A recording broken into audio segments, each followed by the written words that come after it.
She was screaming at the top of her lungs, waving a stack of papers in my face. "This is HOA property now. You're going to pay for destroying it." Behind her, the cabin was half collapsed, the excavator's arms still dripping with dust and broken wood. I didn't flinch. I leaned against the fence, arms crossed, and just stared at her. She thought I was scared. She thought she could bully me into silence. But this wasn't her land. It was mine. The sheriff cars lined up along the road, their lights flashing red and blue, and the neighbors whispered from a distance. Karen, the self-proclaimed HOA president, was putting on her usual show, screaming like she had authority, acting like I was some criminal. "Arrest him! He destroyed community property!" she yelled, pointing at me as if I were a trespasser, but inside, I almost laughed because I had been waiting for this exact moment. She didn't know the truth yet. She didn't know about the deed in my safe, the surveys I'd filed with the county, or the fact that every inch of that cabin sat on my land. And the best part, I had already called the real sheriff before the first hammer hit the wood. She shoved the papers closer to my face, her voice cracking. "You'll regret this. We're suing you for every dollar you've got." I stayed calm, eyes locked on hers, and said the words that made her face freeze. "Karen, you just sued the owner of the lake." Her jaw dropped, but she didn't back down.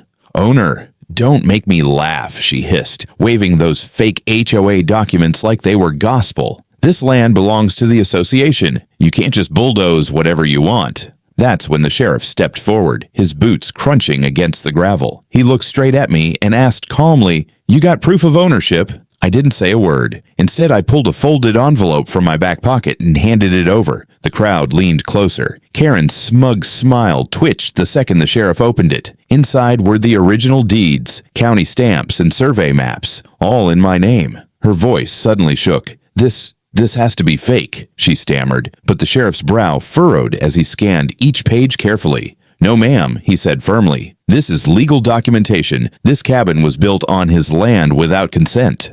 Gasps broke out from the neighbors, and I could see phones rising into the air recording everything. Karen's face turned red. She reached for the papers in the sheriff's hands, but he pulled them back. "Don't even try it," he warned. I finally spoke, low and steady, just loud enough for everyone to hear. "You built on my property, Karen. You lied to everyone pretending it was yours. Now you're about to find out what happens when the truth comes out." Her hands trembled, but instead of backing down, she made her next reckless move. She pulled out her phone and dialed someone. "Get the dirt. Lawyers here now," she barked. "We're not losing this land." And that's when I realized she wasn't alone in this scam. The phone call shifted everything. Karen turned her back to me, pacing as she whispered furiously into the phone. I caught fragments. "Keep quiet. He doesn't know yet. Make sure the paperwork holds." My stomach tightened. This wasn't just Karen's tantrum. There were bigger hands pulling the strings. A black SUV rolled up, tires spitting gravel. Two men in suits stepped out, sunglasses hiding their eyes, and walked straight toward us. They didn't look like lawyers. They looked like enforcers. Karen smirked again, her confidence snapping back like a rubber band. "Here they are," she said loudly. "The real owners. You're finished." The sheriff squared his shoulders, resting his hand on his belt. "Hold on," he warned, but the men brushed past him straight to me. One of them leaned in close and muttered, "You don't want to push this any further. Sign the release papers, take a payout, and walk away, or things get ugly."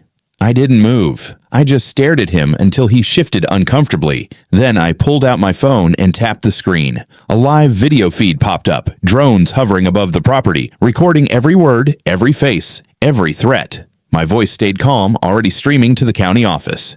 "Try anything, and you're all caught." Karen froze. The men stiffened, realizing they weren't the ones holding the power anymore. But instead of backing off, Karen's eyes burned with rage. "Fine," she spat, pointing at me with a trembling hand. "If you won't listen to reason, then we'll ruin you another way." And before anyone could stop her, she shouted to the cops, "He assaulted me. Arrest him now." Every cop on the scene froze. The air went heavy, and all eyes swung toward me. Karen clutched her arm dramatically, staggering back like she'd just been shoved. "You saw it," she cried, her voice breaking into fake sobs. "He attacked me. I'm pressing charges." The neighbors gasped, phones still recording. A few even shouted, "That's not true. We saw everything." But Karen wasn't listening. She was banking on chaos. One rookie officer hesitated, reaching for his cuffs. The sheriff held up a hand. Wait, no one touches him until we check the facts. His voice was steady, but I could see the tension building. Karen spun toward him, screaming, "You're protecting him because you're corrupt too." That's when I played my card. Slowly, I raised my phone and cast the drone footage straight onto the side of my barn where a portable projector was mounted. Everyone turned as the giant image flickered to life. There, clear as day, was Karen walking up to me, screaming, shoving papers in my face, but not once was I seen touching her. Her fake tears dried instantly. Her mouth opened, but no sound came out. The sheriff folded his arms. "Looks to me like you just filed a false police report, ma'am." The crowd erupted, some laughing, some booing. Karen's face turned pale, but instead of surrendering, she screamed again, her voice cracking. "This isn't over. You think a video will save you. You don't know who you're dealing with." And just then, one of the suited men stepped closer to her and muttered something she didn't expect. Her reaction said it all. Her eyes widened in shock, and she whispered back, "Wait, you're turning on me?" Karen staggered back like the ground had been pulled from under her. "What do you mean, turning on me?" she whispered, clutching her phone tighter. The taller suited man removed his sunglasses, his cold eyes locking on hers. "You made too much noise. You were supposed to keep this quiet, not drag the sheriff, the neighbors, and half the county into it." Her voice shook. "But you promised. You said the cabin would make me president of the HOA for life." He cut her off sharply. "Plans change." The sheriff stepped in, his hand now firmly on his holster. "You want to explain exactly what plans we're talking about here?" The man smirked, but for the first time, I saw a flicker of unease. He hadn't expected me to have proof, or an entire crowd watching. I spoke up, my voice steady. "The truth's coming out whether you like it or not. The land survey, the fake deeds, the money trail, it's all going to surface. And when it does, you'll be the ones answering questions, not me."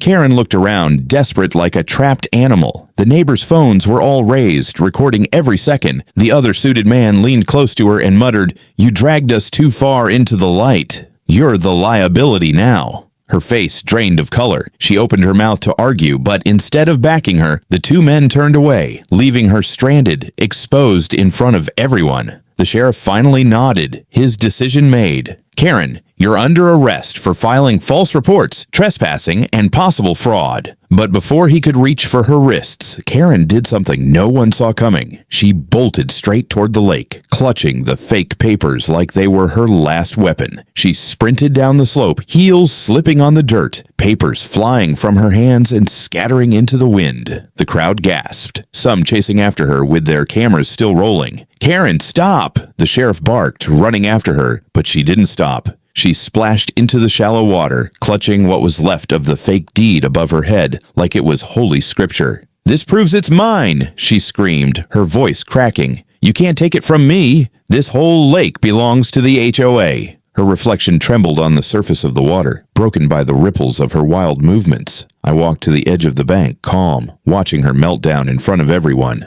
"Karen," I said firmly, "you're standing in my lake screaming with stolen papers.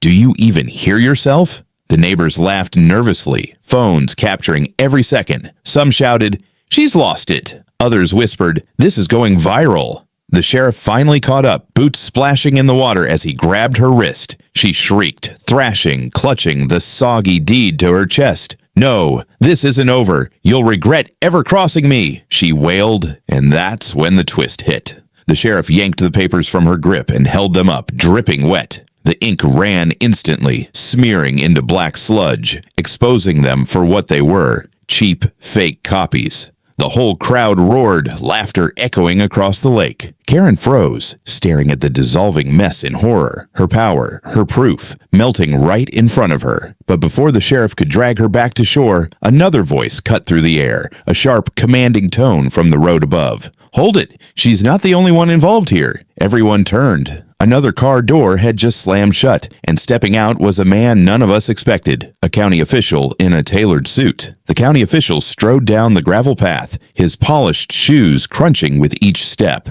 The crowd fell silent. Even the sheriff stiffened, his hand still gripping Karen's wrist. She froze too, eyes wide like she hadn't expected him to show up. "Mr. Thompson," the sheriff said carefully, "what brings you here?"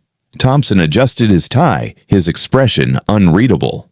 Damage control, he said flatly. Then his gaze landed on me. You've stirred up quite the mess. Karen's voice cracked as she tried to twist free. Tell him, Mr. Thompson. Tell him the cabin was legal. You signed off on it yourself. The crowd erupted in gasps. Phones tilted higher, recording every word. My chest tightened. This wasn't just HOA corruption. This was county-level corruption. The man who was supposed to uphold the law had been the one backing her the whole time. The sheriff's jaw clenched. Is that true? He demanded. Thompson didn't flinch. He smirked. Careful, Sheriff. You really want this circus getting out of hand? People might start asking how you didn't catch it sooner. The threat hung in the air like smoke. The sheriff's hand inched closer to his holster. Karen, sensing a lifeline, started laughing through her tears. See, you can't touch me. He's with us. You'll all regret siding with him. But I stepped forward, cutting through her, screeching. Funny, I said slowly, raising my phone again, because the live stream isn't just going to the county office anymore. It's already broadcasting straight to the state attorney's office. Thompson's confident smirk finally faltered. The neighbors gasped louder than ever. Even the sheriff's eyes widened. Karen spun toward Thompson in shock. You said no one would ever find out. For the first time, Thompson's mask cracked. He turned to Karen, his voice low and venomous. You just buried both of us. The words hit Karen like a slap. She staggered, shaking her head.